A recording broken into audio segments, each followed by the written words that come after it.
Well, it wouldn't do any good to tell me anything because I was too stubborn to listen. I think it's dumb. Few more. There goes that happy ending. Willie Nelson finally admitted in a jaw-dropping interview that's turning heads across the music world. After decades of peace, pot, and poetry, the country legend has revealed the singers he secretly couldn't stand, calling one a fraud in cowboy boots and another all hat, no heart. Fans were stunned by a list that mixes longtime rivals with unexpected names. Let's find out who are they. Hank Williams, Jr. In the world of country music, few rivalries were as ideologically driven as the subtle yet pointed tension between Hank Williams, Jr. and Willie Nelson. Known for his traditionalist stance and deeply rooted Southern values, Hank Williams, Jr. didn't shy away from criticizing those he felt strayed from the classic country mold. Among his most vocal targets was Willie Nelson, whose long hair, bandanas, and laid-back outlaw image stood in stark contrast to the conservative country aesthetic Hank Jr. revered. Hank Williams Jr. often took aim at Willie's unorthodox appearance and lifestyle, particularly zeroing in on his open support for marijuana legalization. In interviews and on-stage comments, Williams Jr. mocked Willie's long hair and hippie-like demeanor, suggesting it was emblematic of a broader cultural shift he found troubling. To Hank Jr., country music was about heritage, discipline, and tradition, values he felt were being eroded by the emerging outlaw country movement, of which Willie was a founding icon. Despite the criticism, Willie Nelson responded with grace and restraint. Rather than escalate the feud, he chose a calm, philosophical approach in public statements. In interviews, he downplayed the conflict, emphasizing personal freedom, tolerance, and mutual respect. Willie often said there was room in country music for different perspectives and styles, and he made it clear he bore no ill will toward Hank Jr. personally. "We all walk our own path," Willie once said, "and I respect anyone who stays true to theirs." This contrast between Hank Jr.'s fiery traditionalism and Willie's laid-back individualism symbolized a deeper cultural divide within country music in the 1970s and 80s. While the two artists never engaged in outright personal attacks beyond their public comments, their disagreement highlighted a key moment in the genre's evolution, where rebellion met tradition, and the definition of country music itself was up for debate. Glen Campbell. As the outlaw country movement surged in popularity during the 1970s and early 1980s, a quiet sense of rivalry began to simmer between two country legends, Glen Campbell and Willie Nelson. Though they hailed from the same broader musical tradition, their styles, images, and career trajectories diverged sharply, leading to subtle tension that played out more in words and interviews than in outright conflict. Glen Campbell, a polished performer with crossover appeal, had enjoyed immense success throughout the 1960s and early 1970s with hits like Wichita Lineman and Rhinestone Cowboy. He was known for his clean-cut image, smooth vocals, and mainstream television presence, including his highly successful variety show, The Glen Campbell Good Time Hour.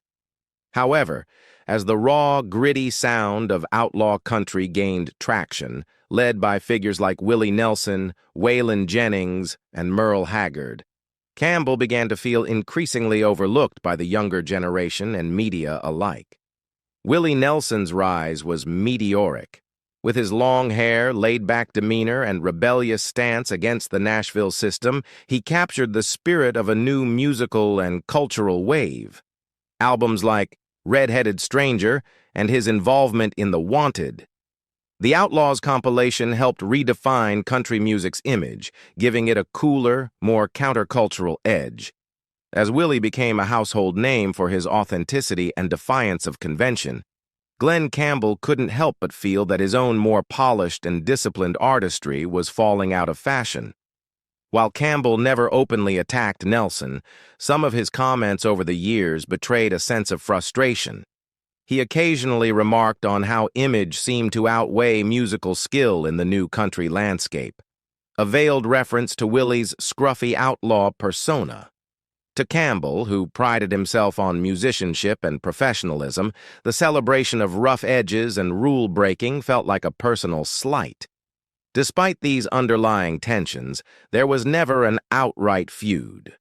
Both men expressed respect for each other's talent in public.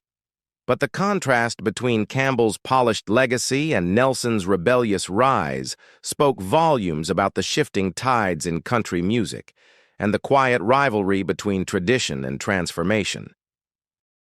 Following their immensely successful duet, To All the Girls I've Loved Before, in 1984, Willie Nelson and Julio Iglesias appeared to have forged a unique cross-genre partnership that bridged the worlds of American country and Latin pop. The song became an international hit, climbing charts across the U.S. and Europe and introducing both artists to new audiences. On the surface, their collaboration seemed to symbolize mutual respect and admiration. However, beneath that professional success, there was a moment of personal tension that quietly strained their relationship. The incident reportedly occurred at a high-profile public event not long after the song's release. According to Nelson, he felt snubbed by Iglesias, who appeared to brush him off in front of the press and attendees. While the details were never fully elaborated in the media, Willie later hinted in interviews that the Spanish crooner had acted dismissively toward him, failing to acknowledge their collaboration or even engage in a basic exchange of pleasantries. For Willie, who valued humility, mutual respect, and camaraderie, this perceived slight was more than a social misstep. It felt like a personal insult. Though he didn't lash out publicly or escalate the matter, Willie Nelson's disappointment was clear. He expressed his feelings with characteristic calm and understated honesty, noting that the moment left a bad taste in his mouth. The tension didn't erupt into a tabloid feud, but it quietly ended any future plans for collaboration between the two stars. In fact, after their initial hit, they never recorded together again, and their professional paths drifted apart. Julio Iglesias, for his part, never publicly addressed the incident. Whether the slight was intentional or simply a misunderstanding remains unknown. Still, for Willie Nelson, who had worked with countless artists across genres and prided himself on treating everyone as equals, the experience marked a rare moment of discomfort in an otherwise collaborative career. Though not widely discussed, it added a subtle footnote of tension to an otherwise celebrated musical partnership. Neil Young. At one point during their long careers, Neil Young made a remark that raised eyebrows across the music world, criticizing Willie Nelson's guitar playing. Known for his blunt honesty and uncompromising musical opinions, Young reportedly dismissed Nelson's guitar skills as simplistic or lacking in technical precision. It was a surprising jab, particularly given that both artists were revered for breaking musical boundaries and had long been seen as kindred spirits of authenticity and rebellion. For Willie Nelson, the comment struck a nerve, not because he claimed to be a virtuoso, but because his guitar work, especially on his beloved and battered Martin guitar Trigger, was such a fundamental part of his identity. Over decades, Willie developed a unique finger-picking style that blended jazz, country, blues, and folk into something unmistakably his own. His phrasing, timing, and soulful tone, while unorthodox, had become as iconic as his voice. To fans and fellow musicians, his playing wasn't just competent, it was singular and deeply expressive. Still, when word of Neil Young's comment reached Willie, he didn't respond with anger or public rebuttal. True to form, he took the high road, brushing it off with a wry smile and his signature laid-back attitude. In interviews, he hinted at the slight, acknowledging that not everyone appreciated his style but affirming that he played the way he felt, not to impress. "I've always played from the heart," Willie once said, "and if it sounds good to me, that's enough." While the remark may have created a moment of tension between the two legends, it never escalated into a full-blown feud. Nelson, known for his easygoing demeanor and aversion to drama, never let the criticism define his view of Young, and over time, their mutual respect as songwriters and cultural icons seemed to smooth over the momentary discord. Willie Nelson versus Waylon Jennings. Willie Nelson and Waylon Jennings, two towering figures in country music, shared a relationship that was as storied as it was complex.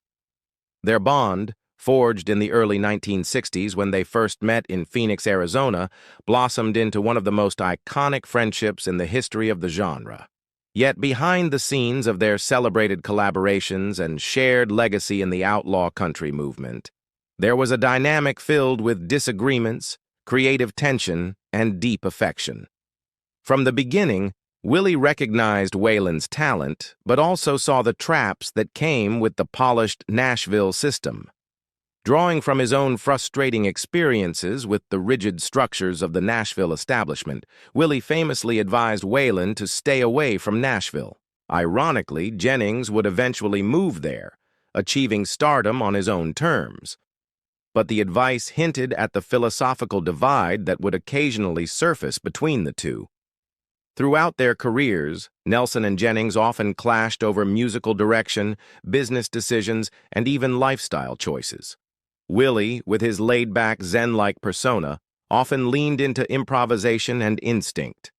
Waylon, by contrast, had a more structured approach and a notoriously fiery temper. Their differences led to arguments, sometimes loud, sometimes silent, but never destructive. Nelson once summed it up perfectly, saying their relationship was like two old married people. They bickered and disagreed, but underneath it all was unwavering loyalty.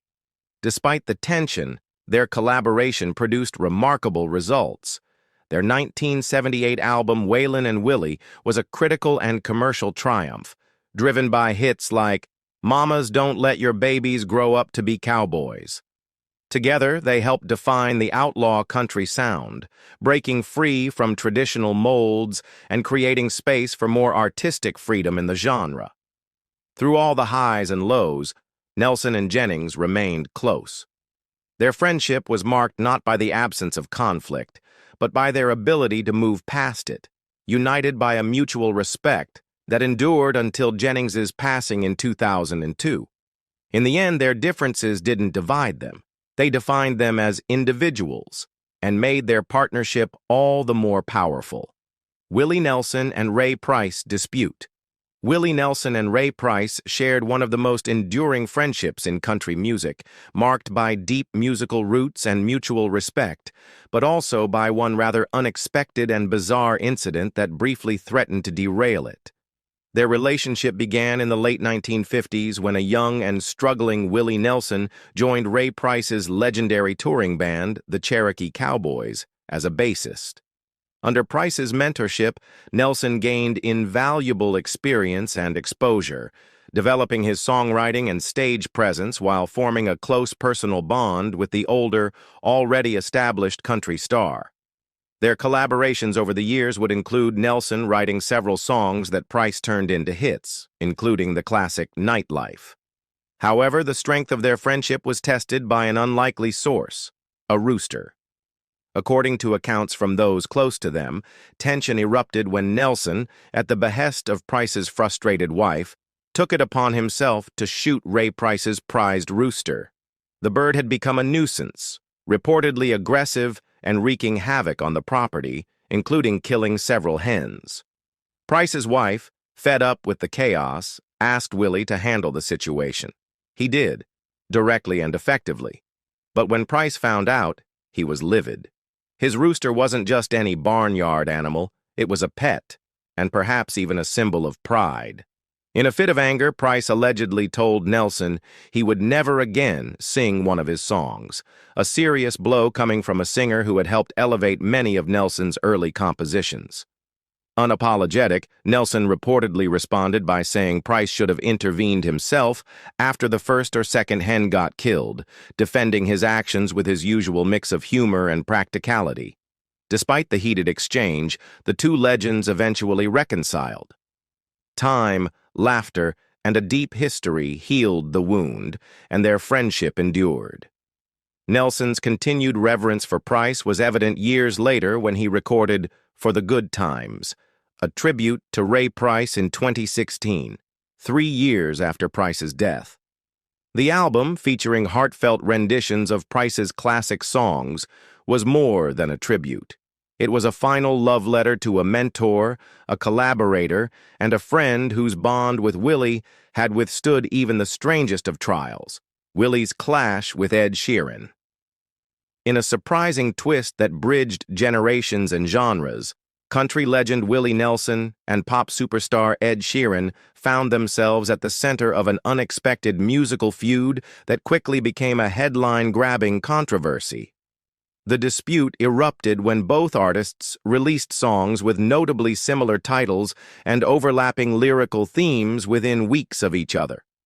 Nelson's camp was quick to point out the parallels, claiming that Sheeran's track bore striking resemblance to one of Willie's unreleased compositions, both in tone and message. Nelson's team accused Sheeran of borrowing heavily from Willie's signature style, suggesting that the younger artist had either been inspired a bit too closely or had directly lifted elements from the country icon's unpublished work. They cited thematic similarities, melancholy reflections on aging, love lost, and life on the road, subjects Nelson had long explored in his writing.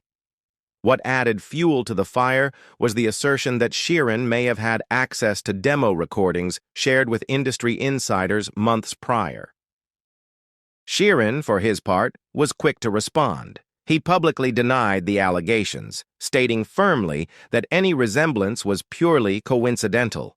While he acknowledged his admiration for Nelson's legacy, Sheeran insisted his songwriting process had been completely independent. He expressed disappointment that such claims had arisen, emphasizing that his musical influences were broad and not directly drawn from any single artist. As tensions escalated, Nelson's management threatened legal action, citing possible copyright infringement. The dispute became the talk of the music industry, with experts dissecting both tracks and comparing melodies, chord progressions, and lyrics.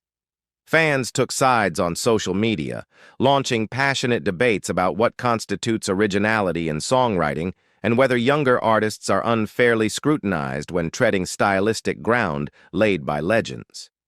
Amid the growing controversy, Nelson and Sheeran eventually agreed to meet in private, away from the media circus.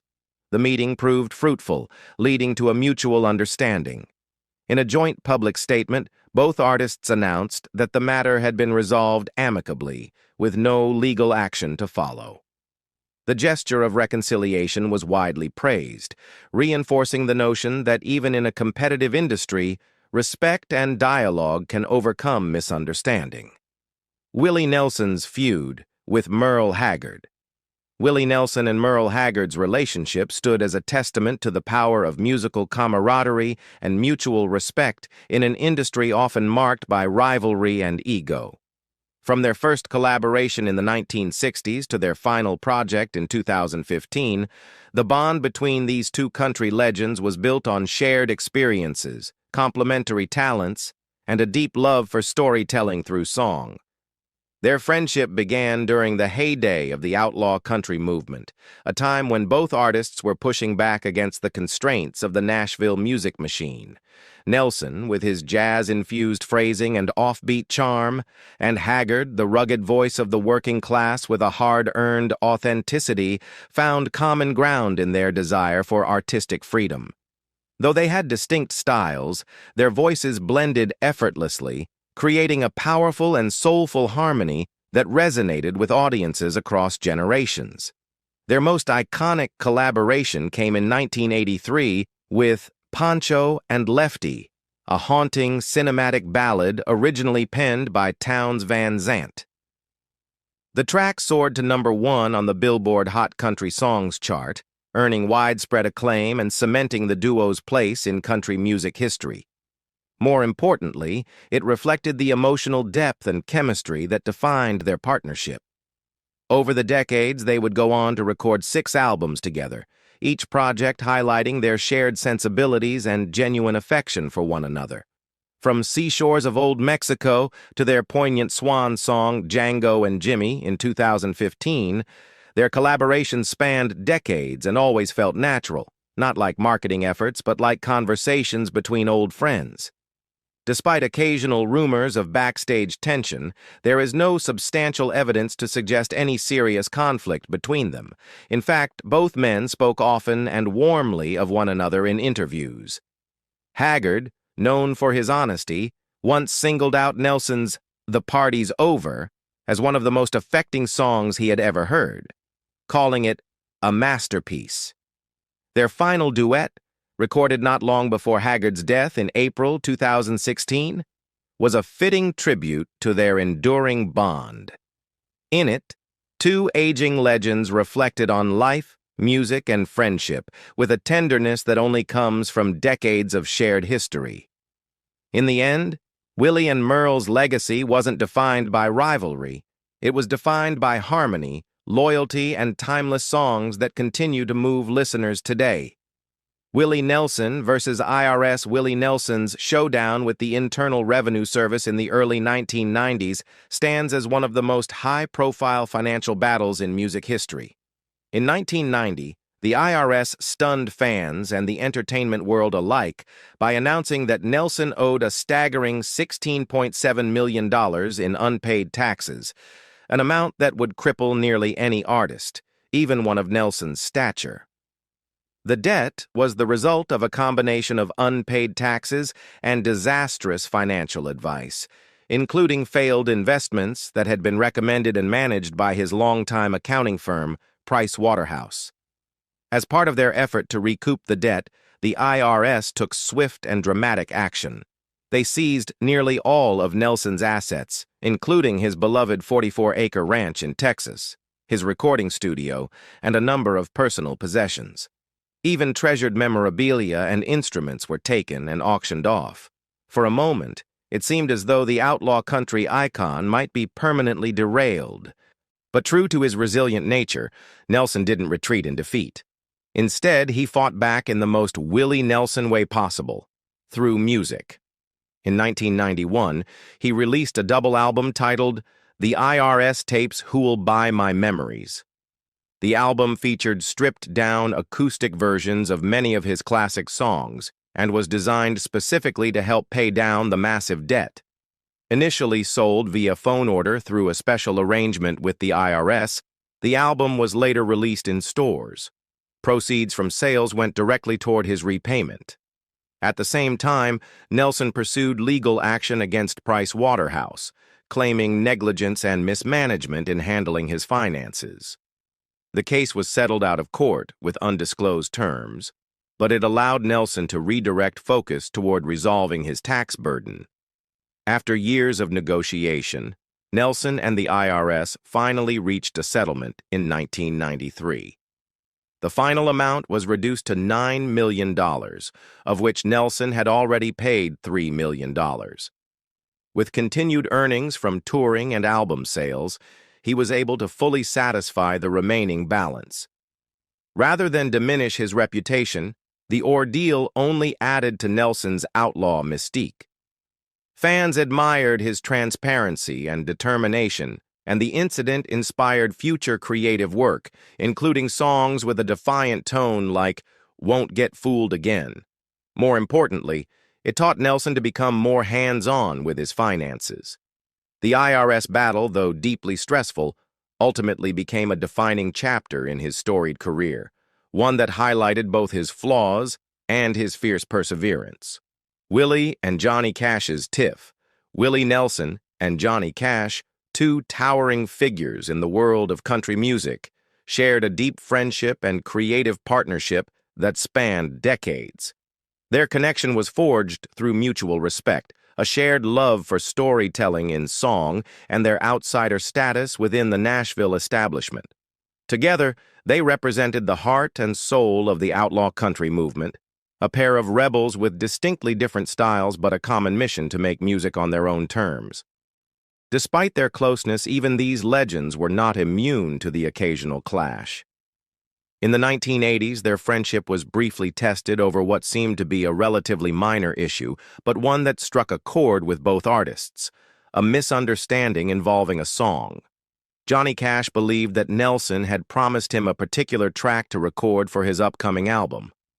However, to Cash's surprise and disappointment, Willie ended up recording and releasing the song himself. The move, intentional or not, created tension between the longtime friends. Cash, known for his strong sense of loyalty and integrity, felt slighted by what he perceived as a broken promise. For a short time, the two legends drifted apart. They reportedly avoided each other at public events, and their usually steady collaboration came to a standstill. The brief cooling of their relationship caused a stir in country music circles, given the duo's long-standing friendship and history of supporting one another. But neither man allowed pride or miscommunication to permanently damage their bond. Eventually, they engaged in honest and open conversation, choosing to clear the air rather than let the misunderstanding fester.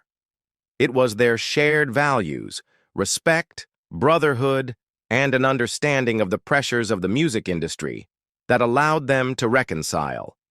Their renewed friendship was soon on full display when they joined forces with Waylon Jennings and Chris Christopherson to form The Highwaymen, a supergroup that went on to record multiple albums and tour together to great acclaim.